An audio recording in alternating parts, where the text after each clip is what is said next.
வணக்கம் traders, welcome to pre market analysis. So இன்னைக்கு நம்ம இந்த வீடியோவில் நிஃப்டி, பேங்க் நிஃப்டி மற்றும் சென்செக்ஸ் வந்து மே 12ஆம் தேதி செவ்வாய்க்கிழமை என்ன நடக்கிறதுக்கான வாய்ப்பு இருக்குது அப்படிங்கிறதான் பார்க்க போகிறோம். ஸோ இன்னையோட அனாலிசிஸ் வந்து ஒரு ஒன் லைனில் சொல்லணும் அப்படின்னா ஒரு 200 பாயிண்ட்ஸ் கேப் டவுன் வர்றதுக்கான வாய்ப்பு இருக்குது ஒன்று. ரெண்டாவது வந்து பார்த்தீங்கன்னா அந்த கேப் டவுனுக்கு அப்புறம் ஒரு ஸ்ட்ராங்கான கன்சாலிடேஷன், அந்த ஸ்ட்ராங்கான கன்சாலிடேஷன்லேருந்து பிரேக் அவுட் ஆச்சு அப்படின்னா ஒரு ஸ்ட்ராங்கான ஒரு டவுன் சைட் மூவ்மெண்ட். இதுதான் நடக்கிறதுக்கான வாய்ப்புகள் இன்னையோட மார்க்கெட்டில் இருக்குது அப்படிங்கிறத நான் சொல்லிக்க விரும்புகிறேன். ஆனால் எப்படி இந்த டேட்டாஸ்லேருந்து நான் அரைவ் பண்ணுறேன், வேறு என்ன முக்கியமான விஷயங்கள் இருக்குது அப்படின்னு நீங்கள் தெரிஞ்சுக்கணும்னு ஆசைப்பட்டீங்கன்னா வீடியோ வந்து தொடர்ந்து பார்க்கலாம். அப்படி இல்லை எனக்கு இந்த இன்ஃபர்மேஷனே போதுமான அளவு அப்படின்னா ஓகே. ஸோ அப்போது நமக்கு வந்து இன்னையோட மார்க்கெட்டுக்கு நமக்கு 3 முக்கியமான டேட்டாஸ் இருக்குது. அண்ட் 4வது வந்து பார்த்தீங்கன்னா நமக்கு ஒரு நியூஸ் முக்கியமானதாக இருக்குது. இப்போ ஃபஸ்ட்டு டேட்டா வந்து பார்த்தீங்கன்னா கிஃப்ட் நிஃப்டி டேட்டா. அப்போது கிஃப்ட் நிஃப்டி டேட்டாவில் பார்க்கும்போது நமக்கு ஒரு 200 பாயிண்ட் கேப் டவுன் வர்ற மாதிரி ஒரு சான்சஸ் நமக்கு அழகாக தெரியுது. அண்ட் எஃப்ஐஎஸோட டேட்டா பார்த்தீங்கன்னா நேற்று வந்து ஒரு ஸ்ட்ராங்கான பியரிஷ் மூவ்மெண்ட்டில் இருந்திருக்காங்க. அண்ட் ஓப்பன் இன்ட்ரெஸ்ட் டேட்டா பார்க்கும்போது நிஃப்டி 50 பொறுத்தளவில் 25,000 இப்போ கரண்ட் ப்ரைஸ் வந்து பார்த்தீங்கன்னா 23,800 23,800 பக்கம் இருக்குது. அங்கேருந்து பார்த்தீங்கன்னா நமக்கு 25,000 ஸ்ட்ராங்கான ஒரு கால் ஆப்ஷன்ஸ் வந்திருக்கு. அண்ட் நம்மளோட ஓஏ டேட்டாஸ் என்ன சொல்லுதுன்னா நம்மளோட PCR ratio, put call ratio வந்து பார்த்தீங்கன்னா 0.6 இருக்குன்னு. ஸோ இந்த 3 டேட்டாஸும் என்ன வந்து நமக்கு கரஸ்பாண்டன்ஸ் ஆகுது அப்படின்னா மார்க்கெட்டில் அதிகபட்சமான கால் ஆப்ஷன்ஸ் வந்து பார்த்தீங்கன்னா 25,000 இருக்கிறனால, அதே மாதிரி பிசிஆர் ரேஷியோவும் பார்த்தீங்கன்னா 0.6 இருக்கிறனால மார்க்கெட்டில் ஓவர் சோல்டு கால்ஸ், அதாவது கால்ஸ் வந்து ஓவர் பாட் கால்ஸ்ன்னு சொல்லுவாங்க. கால்ஸ் வந்து அளவுக்கு அதிகமாக வாங்கியிருக்கிறாங்க அப்படிங்கிறது. ஸோ இந்த ஒரு காரணத்தினால நமக்கு வந்து ஓப்பன் இன்ட்ரெஸ்ட் டேட்டாலேருந்து கீழே வரும். நான் சார்ட்டை காமிக்கிறேன். வந்து நான் காற்றுல படம் வரைகிற மாதிரி உங்களுக்கு தெரிஞ்சாலும் நான் வந்து இப்போ வந்து சார்ட்டை காமிக்கிறேன், இன்ஃபர்மேஷன்ஸை சொல்லிவிட்டு. ரெண்டாவது பார்த்தீங்கன்னா எஃப்ஐஏ டேட்டாஸ் வந்து க்ளீனான ஒரு பியரிஷ் மூவ்மெண்ட்டில் இருக்காங்க. ஓகே. அப்போ 4வது ஒரு விஷயம் என்னன்னு பார்த்தீங்கன்னா நம்மளோட பிரதமர் மோடி வந்து எக்கனாமிக் ஷாக் ஒன்று இந்தியாவுக்கு வரப்போகுது அப்படிங்கிற ஒரு நிறையா இண்டிகேஷன்ஸ் கொடுத்துட்டு இருக்காரு. ஏன் ஏன் அப்படின்னு நான் சொல்கிறேன் அப்படின்னா ஃபஸ்ட்டு வந்து ஒரு 2 நாளைக்கு முன்னாடி ஹைதராபாத்தில் பேசும்போது என்ன சொல்லியிருந்தார் அப்படின்னா நமக்கு இந்தியன்ஸ் வந்து நமக்கு பார்த்தீங்கன்னா ஒர்க் ஃப்ரம் ஹோம் வந்து என்கரேஜ் பண்ணணும். சப்போஸ் உங்களுக்கு வந்து ஆஃபீஸ் போக தேவையில்லை அப்படின்னா நம்ம கோவிட் டைமில் எப்படி இருந்தோமோ அதே மாதிரி ஒர்க் ஃப்ரம் ஹோமுக்கு பண்ணணும் அப்படிங்கிறத சொல்லியிருக்காரு. அண்ட் தேவையில்லாமல் கம்யூட் பண்ண வேண்டாம். கார் போனீங்கன்னா கார் பூல் பண்ணுங்கள், அதே மாதிரி மெட்ரோஸ் யூஸ் பண்ணுங்கள், பப்ளிக் டிரான்ஸ்போர்ட் யூஸ் பண்ணுங்கன்னு சொல்லியிருக்காரு. இது எல்லாமே சர்க்கிள் ஆகி ஒரே ஒரு விஷயத்தை தான் சொல்லுது. என்ன அப்படின்னு நமக்கு பார்த்தோம் அப்படின்னா நமக்கு ஃபியூவல் கன்சப்ஷனை குறைக்கிறதுக்கான ஒரு முக்கியமான விஷயமா. அப்போ ஏன் அப்படின்னா ஈரான், யூஎஸ் மற்றும் இஸ்ரேலோட போர் வந்து எப்படி தாக்குதலை உண்டுபடுத்தி இருக்குன்னா இந்தியா வந்து கொஞ்ச நாள் வந்து கொஞ்சம் சஸ்டைனபிளாக இருந்தாலும் இந்த போர் வந்து முடிஞ்சிரும் அப்படிங்கிற ஒரு எக்ஸ்பெக்டேஷன்ஸ் இருந்துச்சு. இப்போ வந்து பார்த்தீங்கன்னா கோல்டு வார் சுச்சுவேஷன், அதாவது பார்த்தீங்கன்னா இந்த வார் வந்து நீடிச்சுட்டே தான் இருக்க போகுது, ஆனால் மற்றதெல்லாம் அப்படியே நடந்துக்கிட்டே இருக்க போகுது அப்படிங்கிற சுச்சுவேஷனுக்கு வந்துருச்சு. ஆனால் இந்த சுச்சுவேஷனில் பார்த்தீங்கன்னா இந்தியா வந்து எப்பயும் கொடுத்த வாங்குற ஆயில் ப்ரைஸை விட இப்போ வந்து பார்த்தீங்கன்னா அதிகமாக கொடுத்து வாங்குறாங்க. சரி, இஸ்ரேல்ருந்து வாங்கலை, அப்படி ரஷ்யாட்டிருந்து வாங்கினாலும் ரஷ்யாவும் ப்ரைஸ் ஹைக் பண்ணிட்டாங்க, ஏன்னா டிமாண்ட் அதிகங்கிறனால. அப்போ இந்த ஆயில் ப்ரைஸ்னால இந்தியன் எக்கானமி வந்து பார்த்தீங்கன்னா இப்போதைய ப்ரைஸ் வந்து பார்த்தீங்கன்னா காமன் பீப்புளை அஃபெக்ட் பண்ணல. இண்டஸ்ட்ரீஸ் மட்டும்தான் வந்து ஃபியூவல் ப்ரைஸ் பயங்கரமாக அஃபெக்ட் ஆகிருக்கு. ரொம்ப சின்ன டிஃப்ரென்ஸ் தான் வந்து பார்த்தீங்கன்னா காமன் பீப்புளுக்கு வந்திருக்கு. ஆனால் அதே சமயம் நமக்கு வந்து இதை நம்ம வந்து பண்ணல அப்படின்னா ஃபியூவல் ப்ரைஸ் டக்குன்னு இன்க்ரீஸ் ஆகும் அப்படிங்கிறதுக்கான ஒரு முக்கியமான விஷயம். இரண்டாவது முக்கியமான விஷயம் என்னென்னா கோல்டில் வாங்காதீங்க அப்படிங்கிறத சொல்லியிருக்காங்க. இந்த கோல்டு வாங்காதீங்கன்னு சொன்னது பிரதமர் சொன்னதுலேருந்து இப்போ வரைக்கும், நேற்று ஈவினிங்லேருந்து இப்போ வரைக்கும் பார்த்தீங்கன்னா கோல்டோட ப்ரைஸ் வந்து ஷார்ப்பான ஒரு ஷூட் ஆயிருக்கு. ஸோ அப்போது இந்த இது எதுக்கு சொல்லியிருக்காங்க அப்படின்னா நமக்கு வந்து US dollar versus Indian rupee வந்து வீக் ஆகிட்டே போகுது. ஏறக்குறைய பார்த்தீங்கன்னா 86 ரூபாவை ரீச் ஆயிடுச்சு. 110 ரூபாய் வரைக்கும் போகும் அப்படிங்கிறதான் ஒரு எக்ஸ்பெக்டேஷன்ஸ்.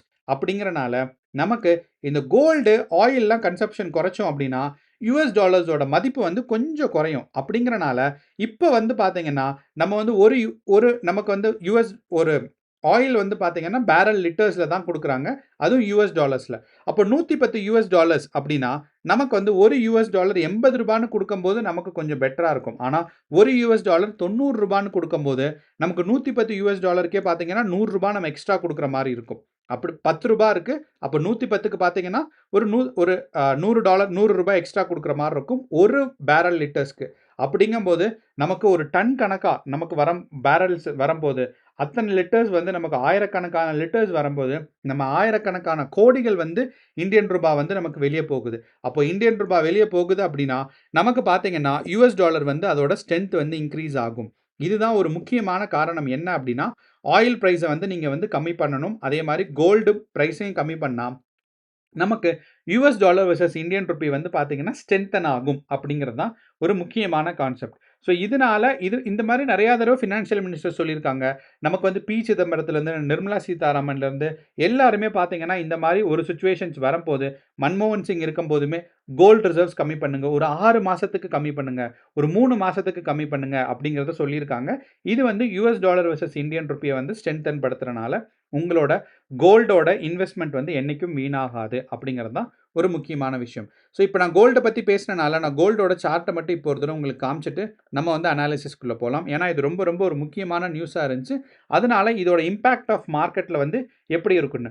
ஸோ கோல்டோட பிரைஸ் நமக்கு இன்கிரீஸ் ஆகும்போது பார்த்தீங்கன்னா, மார்க்கெட்டோட பிரைஸ் வந்து டவுன் ஆகும். இதுதான் ஒரு முக்கியமான இம்பாக்ட்டா இருக்க போது. ஓகே. அப்ப இந்த கோல்டு பிரைஸ் யுஎஸ்டி வெர்சஸ் இந்த கோல்டு பிரைஸோட வேல்யூ வந்து பார்த்தீங்கன்னா, எக்ஸ்ஏஎஸ் யுஎஸ்டின்னு அப்படிங்கிறத சொல்லுவாங்க.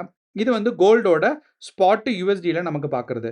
ஸோ நேத்து நமக்கு சாயந்தரம் 6 மணியிலிருந்து இப்போதைய காலையில நம்ம 6 மணிக்கு வரைக்கும் பார்த்தீங்கன்னா, 12 மணி நேரத்தில நமக்கு வந்து 2% கோல்டு வந்து இன்க்ரீஸ் ஆயிருக்கு. ஸோ யுஎஸ் டாலர்ஸ்ல கணக்கு நமக்கு வச்சோம் அப்படின்னா, $100 இன்க்ரீஸ் ஆயிருக்கு. இது வந்து ரொம்ப ரொம்ப ஒரு ஆச்சரியத்துக்குரியான விஷயம். ஏன்னா, நம்ம அதாவது இந்தியன்ஸ் தான் வந்து பார்த்தீங்கன்னா, நமக்கு ஒரு highest consumers of domestic gold. எல்லா கண்ட்ரியும், எல்லா பெரிய கம்பெனியும் பார்த்தீங்கன்னா, கோல்ட் ரிசர்வ் வச்சிருக்காங்க. ஆனா, இந்தியன்ஸ் தான் டொமஸ்டிக்கா கோல்டு வச்சிருக்கிறதுல ரொம்ப ரொம்ப பெரிய ஆட்கள். இது வந்து நம்மளோட part and parcel of the culture. அப்படிங்கிறனால இது ஒண்ணு. அண்ட் இந்த ஒரு இம்பாக்ட் வந்து பார்த்தீங்கன்னா, நமக்கு யுஎஸ்டி வெர்சஸ் இந்தியன் ரூபியோட பெர்ஃபார்மன்ஸ் நம்ம பார்த்தோம் அப்படின்னா, நமக்கு வந்து 86லிருந்து 95 வரைக்கும் போயிருக்கு. நீங்க பார்த்தீங்கன்னா, நேத்தே ஒரு ஸ்ட்ராங்கான கேப் அப் வந்து போயிருக்கு.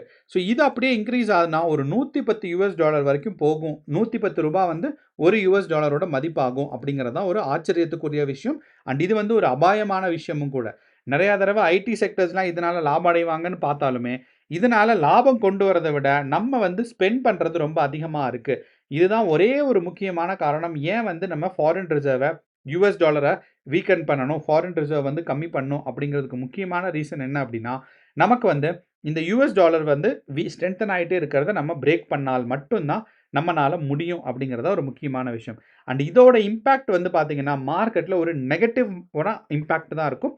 அண்ட் இது பெர்மனன்ட்டான ஒரு நெகட்டிவ் இம்பாக்ட்டா இல்லாம, ஒரு ஒரு ஒரு தற்காலிகமான ஒரு நெகட்டிவ் இம்பாக்ட்டா இருக்கும். அப்போ நம்மளோட கிஃப்ட் நிஃப்டி டேட்டா நமக்கு பார்த்தோம் அப்படின்னா, நமக்கு அனாலிசிஸ்க்கு வருவோம். ஸோ கிஃப்ட் நிஃப்டி டேட்டால நேத்து நமக்கு 3:30க்கு நமக்கு மார்க்கெட் எந்த பிரைஸ்ல இருந்துச்சோ, அந்த பிரைஸ்ல இருந்து தற்போதைய நிலைமை நமக்கு பார்த்தோம் அப்படின்னா, மார்க்கெட்ல வந்து பார்த்தீங்கன்னா, ஒரு 200 பாயிண்ட் இந்த பக்கம் வந்துருச்சு. தப்பா தான் இருக்கு அப்ப நமக்கு. இங்க தான் இருக்கு 330 ஓகே. 330யோட பிரைஸ் இது. ஸோ அப்படி பார்த்தோம்னா 173 பாயிண்ட்ஸ் வந்து பார்த்தீங்கன்னா, நெகட்டிவா இருக்கு.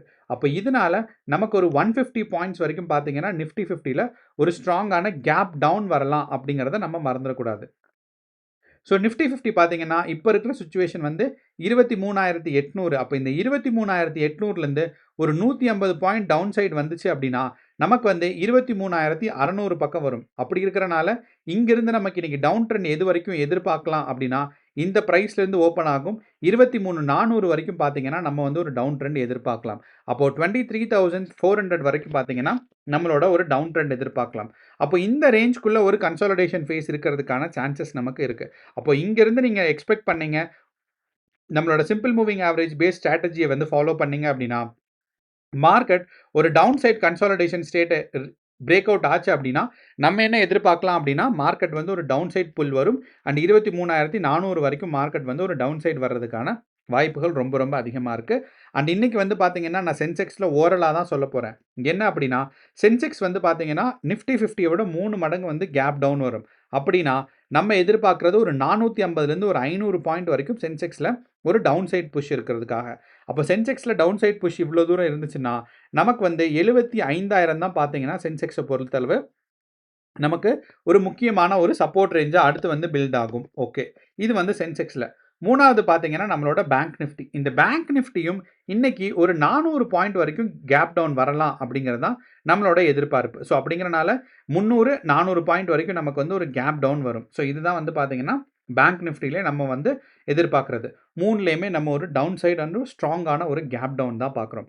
அண்ட் நான் ஸ்டார்ட்டிங்கில சொன்ன மாரி ஓப்பன் இன்ட்ரெஸ்ட் டேட்டா பொறுத்தளவுல நம்ம ஓஏ சேஞ்ச் வந்து பார்த்தீங்க அப்படின்னா, நமக்கு 24,000 இப்போ கரண்ட் பிரைஸ் வந்து 23,800 அண்ட் நமக்கு எந்த இடத்துல அதிகமான கால் ஆப்ஷன்ஸ் இருக்குன்னு பார்த்தீங்கன்னா, 25,000ல. இந்த 25,000ல கால் ஆப்ஷன் அதிகமா இருக்கு அப்படிங்கிறனால, மார்க்கெட் வந்து மேல போகும் அப்படிங்கிறது கிடையாது.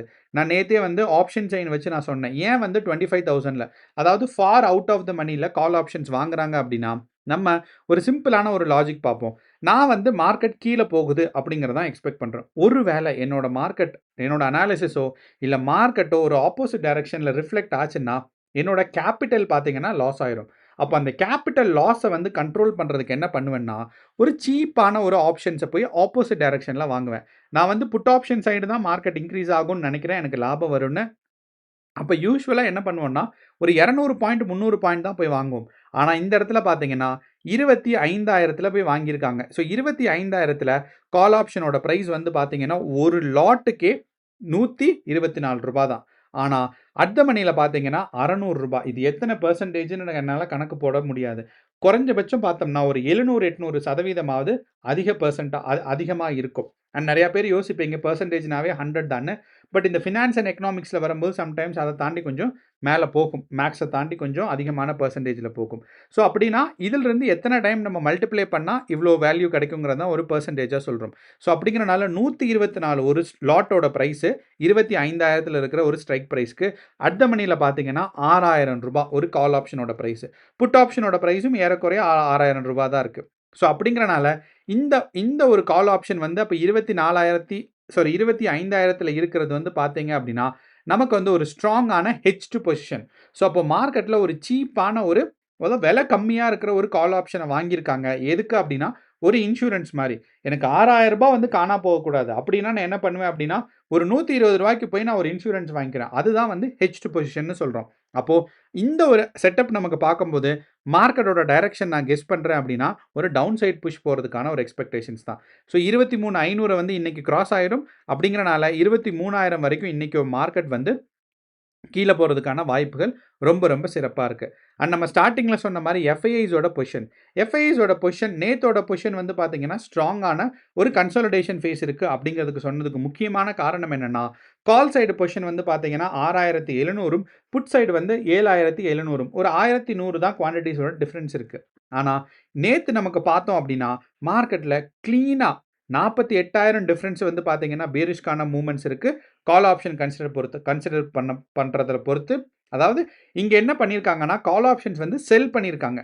ஸோ கால் ஆப்ஷன் செல்லர்ஸா இருந்திருக்காங்க. புட் ஆப்ஷன் பையர்ஸா இருந்திருக்காங்க. நெட்டா பார்க்கும்போது. ஸோ இவ்ளோ தான் அவங்க பையிங் அண்ட் செல்லிங் பண்ணியிருப்பாங்கன்னா கிடையாது. கீழ நம்ம குவான்டிட்டீஸ் பார்க்குறோம் பாருங்க. இதுதான் வந்து பார்த்தீங்கன்னா, ஸோ புட்ல வந்து லாங் பொசிஷன் வந்து 42,000 எடுத்திருந்திருக்காங்க. ஷார்ட் பொசிஷன் வந்து பார்த்தீங்கன்னா 15,000 எடுத்திருந்திருக்காங்க. இது 2ம் கன்சாலிடேட் ஆகும்போது தான் நமக்கு வந்து ஒரு 26,000 குவான்டிட்டீஸ் வருது. அதே மாரி நமக்கு வந்து கால்ல பார்க்கும்போது லாங் பொசிஷன் வந்து பார்த்தீங்கன்னா 51,000ம், ஷார்ட் பொசிஷன் வந்து ஒரு 99,000 எடுத்திருக்காங்க. அப்போ ஷார்ட் பொசிஷன் வந்து நமக்கு வந்து அதிகமா இருக்குங்கிறனால நெட் பேரிஷ் போறதுக்காக இருக்கு. ஸோ இது வந்து காம்ப்ளிகேட்டட் இல்ல. வேணா வீடியோவ பாஸ் பண்ணிட்டு ஒரு 2 செகண்ட் யோசிச்சு பார்த்தீங்கன்னா, உங்களுக்கு இந்த டேட்டா புரிஞ்சிரும் தான். ஸோ டோட்டலா நமக்கு பார்த்தோம் அப்படின்னா, மார்க்கெட்ல நமக்கு வந்து இன்னையோட மார்க்கெட் ஸ்ட்ராங்கான ஒரு பியரிஷ் மூவ்மெண்ட். அண்ட் இந்த 200 பாயிண்ட்ஸ்ங்கிறது ஸ்ட்ராங்கா பியரிஷ் மூவ்மெண்ட் நடக்க போகுது அப்படிங்கிறதுக்கான ஒரு ஸ்ட்ராங்கான ப்ரூஃப் தான்.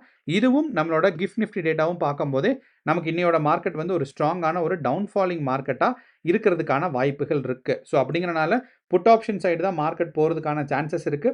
ட்ரெண்ட கன்ஃபார்ம் பண்ணிட்டு, என்னதான் நம்ம டேட்டா சொன்னாலும் நம்மளோட ஸ்ட்ராட்டஜி ஃபர்ஸ்ட் 1/2 அன் ஹவர் ட்ரெண்ட நான் பார்ப்பேன். அதுக்கப்புறம் இந்த ஸ்ட்ராட்டஜி படி நான் பொசிஷன் எடுப்பேன்.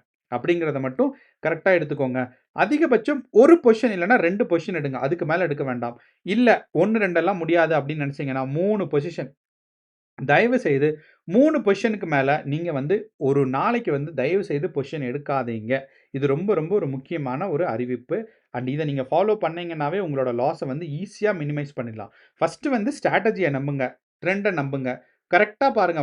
உங்களோட ஸ்ட்ராட்டஜி அண்ட் உங்களோட ஐடியாக்கு மார்க்கெட் வந்து இந்த டைரக்ஷன் போகுதா? ஓகே. ப்ராஃபிட் வந்தா ப்ராஃபிட் வந்துச்சு. ஸ்டாப் லாஸ் வந்தா ஸ்டாப் லாஸ் வந்துச்சு. ஹோல்டு பண்றதெல்லாம் கிடையாது. உங்களோட ஸ்ட்ராட்டஜில டிசிப்ளின்டா இருங்க. இந்த பாயிண்ட் வந்துச்சா? என்னோட ஸ்டாப் லாஸ். இந்த பாயிண்ட் வந்துச்சா என்னோட ப்ராஃபிட் பொசிஷன் எடுக்கும்போதே எப்போ நான் என்ன நடந்தால் நான் வந்து பொசிஷனை க்ளோஸ் பண்ணும், என்ன நடந்தால் நான் வந்து பொசிஷனை வந்து ப்ராஃபிட் புக் பண்ணும் அப்படிங்கிறத டிசைட் பண்ணிட்டு தான் நீங்கள் வந்து பொசிஷன் எடுக்கணும். ஸோ அதில் நீங்கள் க்ளீனாக இருந்தீங்கன்னா உங்களோட லாஸை வந்து கண்ட்ரோல் பண்ண முடியும். கேர்ஃபுல்லாக ட்ரேட் பண்ணுங்கள். உங்களுக்கு சந்தேகங்களோ கொஸ்டின்ஸோ இருந்துச்சுன்னா கமெண்ட் பாக்ஸில் போடுங்க. இல்லை இதை தவிர வேறு ஏதாவது ஒரு டேட்டாவோ இன்ஃபர்மேஷனோ அடிஷ்னலாக இருக்குன்னா கமெண்ட் பாக்ஸில் போடுங்க. நானும் தெரிஞ்சுக்கிறேன், மற்றவங்களும் தெரிஞ்சுக்குவாங்க. அண்ட் கேர்ஃபுல்லாக ட்ரேட் பண்ணுங்கள். நன்றி, வணக்கம்.